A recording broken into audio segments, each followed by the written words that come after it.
우리 인생을 돌아보면 우리 인생에 영향을 줬던 것들은 대개가 우연한 것들로 보여집니다. 근데 이런 우연하게 보이는 어떤 그런 인생의 이런 것들이, 성경은 이런 우연처럼 보이는 것들이 다 하나님의 주권적 섭리 안에서 일어나는 것이라고 얘기를 합니다. 근데 우리가 이것을 하나님의 섭리로 받아들이려면 믿음이 필요한 거죠. 때로는 우리에게 고난이 찾아오는데 이게 이해가 안 돼서, 도대체 왜 이런 고난이 왔는지 이해가 안 되기 때문에 하나님을 떠나기도 하고, 또 어떤 성도는 반대로 이해는 안 되지만 하나님을 신뢰하기 때문에 더 신앙이 견고해지는 성도도 있습니다. 오늘 본문은 메시아에 대한 얘기이지만 동시에 우리에 대한 이야기고 이사야의 경험에 대한 이야기이기도 합니다. 우리가 다 알지만 이사야가 마주하고 있는 삶이 그렇게 평탄하지가 않습니다. 그들을 향해서 이사야가 자기의 이야기를 해주는 겁니다. 이렇게 이야기를 합니다. 이사야는 아침마다 경험하는 세계가 있습니다. 그 아침마다 이사야는 말씀을 묵상하는데 그 말씀이 살아서 운동하는 것을 경험을 해요. 이렇게 말합니다. 4절에 보니까 주 여호와께서 학자들의 혀를 내게 주사 나로 곤고한 자를 말로 어떻게 도와줄 줄 알게 하시고 어떻게 말해야 될지를 알게 해주신다. 또 아침마다 깨우치시되 나의 귀를 깨우치사 학자들같이 알아듣게 하시도다.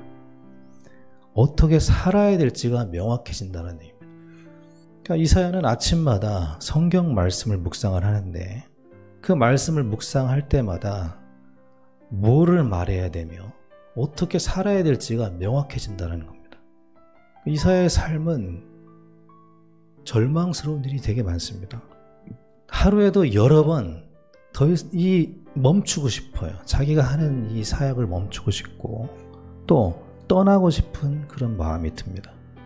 그런데 그럴 때마다 하나님의 말씀을 묵상하면 그 말씀이 자기 안에서 역사할 때 그런 무거운 짐들이 깃털처럼 가벼워짐을 느낀다는 겁니다. 그리고 하나님 말씀을 따라서 살 수 있는 담대함이 생긴다는 것인데 5절에 이렇게 말합니다. 주 여호와께서 나의 길을 여셨으므로 내가 거역하지도 아니하며 뒤로 물러나지도 아니하며 내게 주어진 삶을 거역하지도 않고 물러나지도 않는 그런 힘이 생긴다는 걸 얘기하고 있습니다. 6절에 보면 나를 때리는 자들, 나의 수염을 뽑는 자들, 나의 뺨을 때리는 자들, 침 뱉는 자들, 이사야 자기를 비판하는 사람들의 소리가 마음을 다 괴롭게 하고 모욕스럽고 수치스럽지만은 그런 것들이 내 얼굴을 가리지 아니한다. 난 그런 일을 당해도 더 이상 내 얼굴을 가리지 않는다. 그 말은 더 이상 내게 그런 것들이 짐으로 여겨지지 않는다라는 말입니다. 이사야는 그 힘이 하나님 말씀에 있다고 이야기해 줍니다.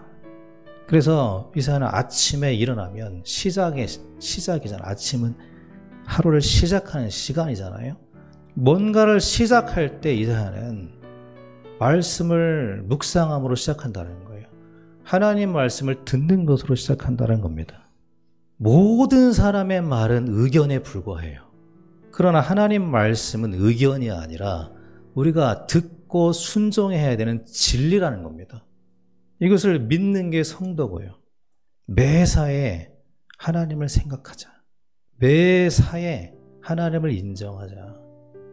이게 성도의 거룩한 구별됨 아니겠습니까? 7절 말씀에 보니까 그렇게 기록되어 있습니다. 주 여호와께서 나를 도우심으로 내가 부끄러워하지 아니하고 내 얼굴을 부싯돌같이 굳게 하였으므로 내가 수치를 당하지 아니할 줄 아노라. 내가 하나님 말씀을 들을 때 내 안에는 감당할 힘이 생겼다. 어떤 수치도 감당할 수 있는 힘이 생겼고 나는 부싯돌처럼 단단한 얼굴로 세상을 마주할 수 있는 힘이 있었다라고 얘기를 합니다. 그 힘의 근원이 하나님의 말씀으로부터 왔다라고 이사야는 우리에게 얘기를 해주고 있습니다. 우리가 하나님을 믿는 성도라면 모든 시작의 시간에 하나님을 생각하시기 바랍니다. 하나님을 믿는 성도가 맞다면 하나님을 생각하고 하나님을 제외시키지 말고 하나님이 내게 하시는 말씀을 듣는 겸손한 성도들 되길 바랍니다. 고난이 없는 비현실적인 인생은 없습니다. 그런데 하나님이 없는 세상도 없습니다. 8절에 보니까 이렇게 말합니다. 나를 의롭게 하시는 이가 가까이 계시니.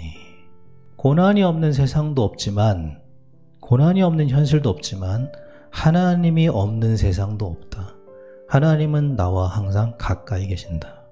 우리 인생이 짧지만 그 짧은 인생 중에도 남아있는 시간이 있다라면, 우린 다 남아있잖아요. 시간이 남아있다라고 한다면 그 남은 인생이 최고의 가치 있는 시간이 되기를 기도하시기 바랍니다. 지나간 과거는 지나간 거예요. 우리의 남아있는 시간이 가장 가치 있도록 기도해야 됩니다. 가장 힘이 있도록 기도해야 됩니다. 하나님이 우리에게 주시고자 하는 하나님 나라의 축복입니다.